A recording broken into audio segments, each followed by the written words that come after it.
Each Republican candidate promising to create jobs. Which presidential hopeful really is the strongest on the economy? Chris Chocola is a former Indiana congressman and the president of the Club for Growth.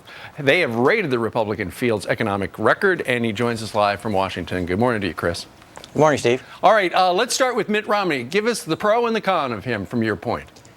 Well, Mitt Romney was pretty good on spending in Massachusetts. He kept the growth of government about 2.2% on an annual basis, which is pretty impressive in a blue state like Massachusetts. He was good on streamlining regulation, as you might expect as a business guy.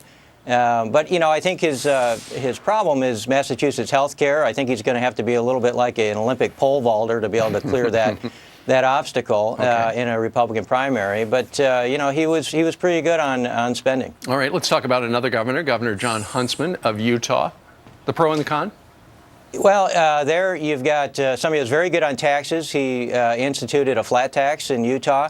But he's got a bit of a spending problem. He grew government at about 10% on an annual basis in a very red state of Utah. So that gives us some concern that he may take a spending problem to the White House, which is something that we obviously don't need. Okay, Tim Pawlenty, former governor of Minnesota.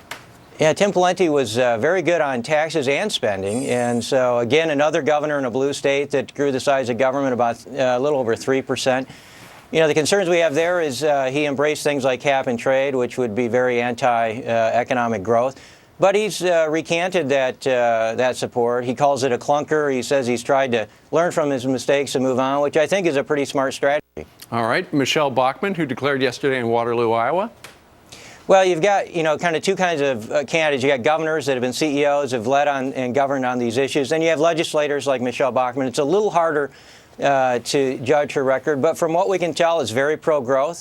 She has supported a pro-growth agenda in Congress. She's been very good on opposing Obamacare and leading that effort. One thing that a lot of people don't know about her is she's been very good on school choice. She founded the first K-12 charter school in America.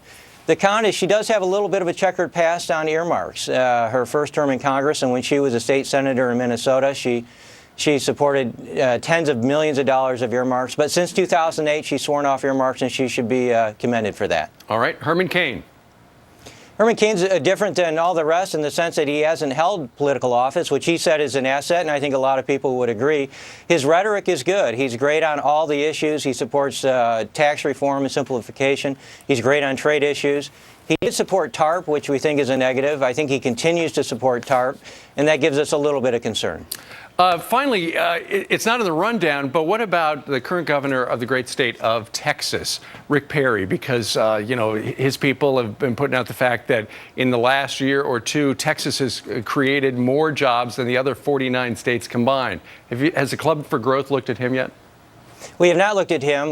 We will if he decides to get in the race, and we'll publish a paper on him. But he does have a record of job creation and economic growth in Texas that I think you can't ignore. And so if he gets in, we look forward to learning more about him. All right. Well, we just learned a whole bunch about 5 candidates on the Republican side. Chris Chocola, we thank you very much for joining us today from the Club for Growth down in Washington. Thanks, Steve. All right.